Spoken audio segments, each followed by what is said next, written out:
Ito ang reading mo, Libra. Welcome back to our channel. Naway nasa maputi kayong kalagayan while watching the channel. This sadya na reading kayo ng balang magpalit-palit ang situation nyo sa reading ko.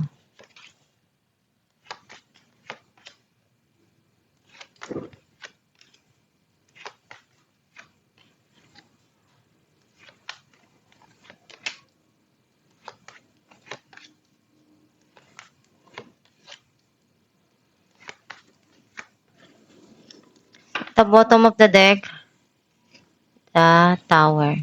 I feel like ang nasisense ko na energy mo, nakita ko na nagkaroon ng ending yung situation at ngayon meron ng darating na pagsisimula dun sa sitwasyon and handa ka na harapin kung ano yung darating ngayon sa buhay mo.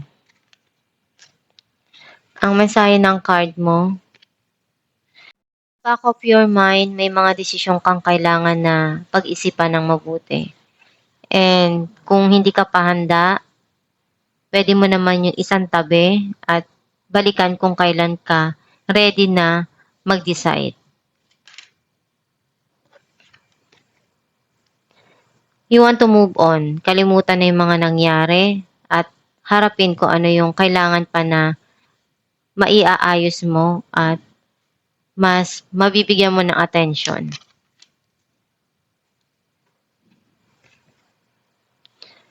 May mga pangarap ka pa na gusto mong makamit sa buhay at pinag-iisipan mo kung ano yung paraan na magagawa mo. Nagkaroon ng pagtatalo, hindi nagkaunawaan. Nagkaroon ng struggle dun sa situation na yon. And alam mo kung paano mo aayusin yung mga sitwasyon na yan. Some of you nagkaroon ng conflict dun sa isang passion. Marami kang pinagdaanan na pagsubok at nalagpasan mo yon. Mas nagbibigay ka ng attention ngayon sa trabaho mo, kung paano mo mapapalago yung pera mo, yung financial mo.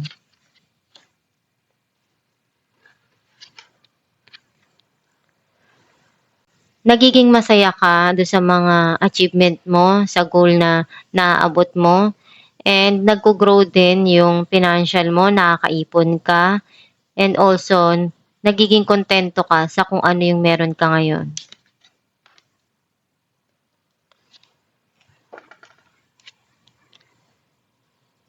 You're thinking about kung ano yung mangyayari sa kinabukasan mo. Gusto mong planuhin lahat yung mga pangarap mo, yung future mo, kung ano yung magagawa mo pa doon para mapaunlad yung pamumuhay mo.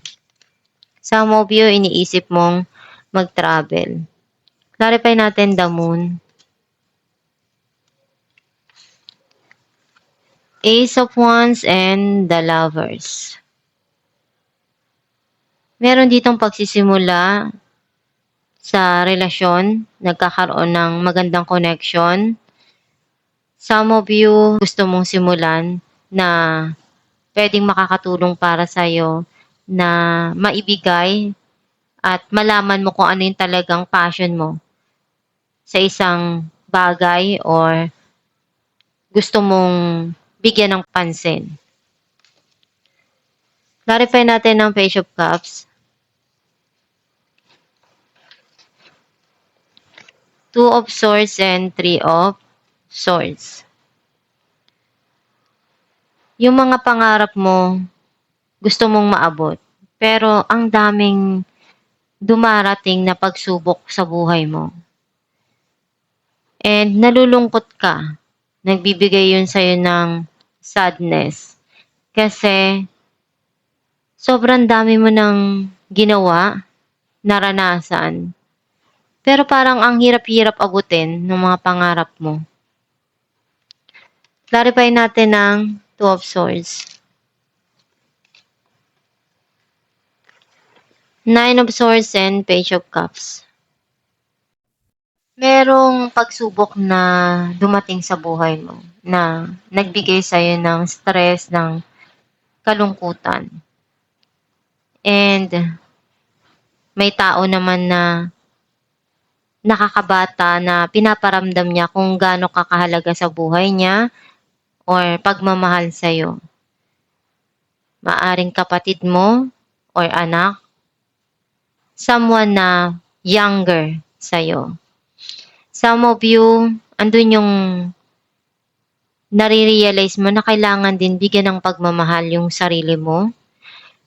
Kung meron kang nararanasan ngayon na pagsubok, alam mo sa sarili mo na hindi ka naman dyan mag-stay palagi. And naisip mo na lilipas din yung problema. Clarify natin ng Nine of Pentacles, the Devil, and Nine of Wands. You feel connected pa rin sa mga nangyari sa nakaraan or dun sa past person. Though na-realize mo na kahit anong pagsubok yung pagdadaanan mo, babangon ka pa rin. Isasantabi mo kung ano yung mga problema, mas iisipin mo kung ano yung mga na-achieve mo sa buhay. Clarify natin ng Eight of Cups, King of Wands, and the Hangman. Very passionate itong tao na to. Pero meron siyang pinag-iisipan ngayon ng mabuti. Kasi may pinagdadaanan din siya at gusto niya munang kalimutan yung mga nangyari at gawin kung ano yung kailangan ngayon sa buhay niya. May sitwasyon kasi na andun siya sa isang stuck na situation, tinatry niya ring ialis niya yung sarili niya doon. Some of you, andun yung passion mo na gusto mong makuha kung ano yung mga pangarap mo. At kalimutan na yung mga bagay na very emotional para sa'yo. Kasi minsan nahihirapan kang ialis yung sarili mo dun sa isang sitwasyon kapag sobra ka nang na-attach.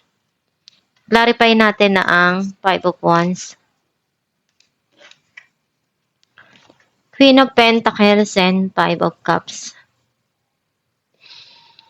You're thinking about to invest again.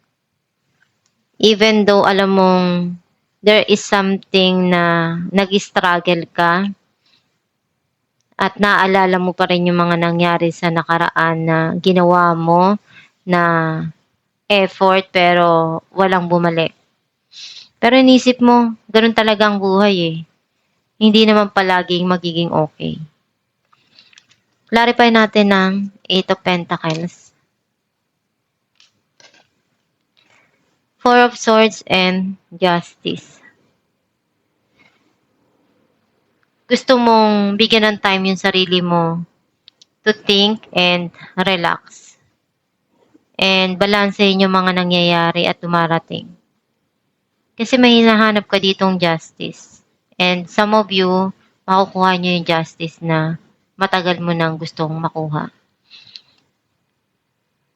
Pinagsusumikapan mong mabuti lahat ng mga bagay na gusto mong makuha at ma-achieve sa buhay.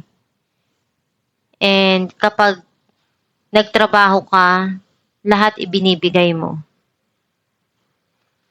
Clarify natin ang Two of Wands,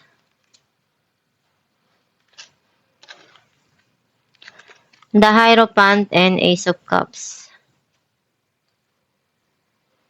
Alam mo kung ano yung gusto ng puso mo. Alam mo rin kung ano yung magpapasaya para sa'yo. And hinihintay mo, kailan kaya darating yung para sa akin? Sa movie may darating dito na bagong relasyon o romance, magiging maganda yung pakikitungo sa isa't isa, yung magiging masaya ka dun sa nangyayari at dumarating sa buhay mo.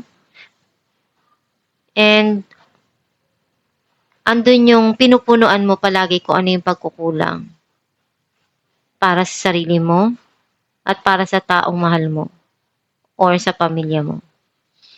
Alamin natin kung ano mensahe ng iyong gabay.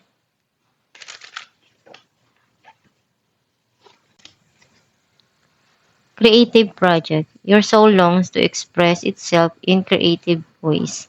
We are guiding you to infuse artistry and creativity into your life. Creative expression makes you feel alive and excited and reignites passion towards your life. Ang mensahe ng iyong gabay na kailangan din na bigyan mo ng time yung sarili mo para i-express kung ano yung gusto mo sa buhay. I-enjoy kung ano yung dumarating. Kung meron kang pinagkakaabalahan, maganda yun na i-develop mo at paunlarin mo para makatulong sa'yo na mailabas kung ano yung talent mo, kung ano yung meron kang knowledge dun sa mga ginagawa mo at napapaunlad mo yung sarili mo.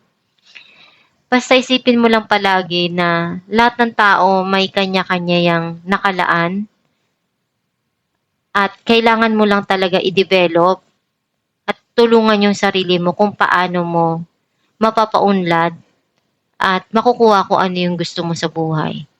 Kung ano yung magpapasaya para sa'yo, yun yung gawin mo. Kasi kung hindi ka naman masaya dun sa ginagawa mo, paano na kung marami ka ng na-invest na oras, effort dun sa ginawa na yun tapos hindi ka pala mag-e-enjoy. 'Di ba mas maganda kung na-e-enjoy mo at the same time napapaunlad mo kung ano yung passion mo. Basta isipin mo lang palagi na hanapin mo sa sarili mo kung saan ka magiging masaya. At iyon yung bigyan mo ng panahon para mapaunlad. At itong yung reading Libra, kung nakaresonate ka, kindly comment down below. Thank you for watching.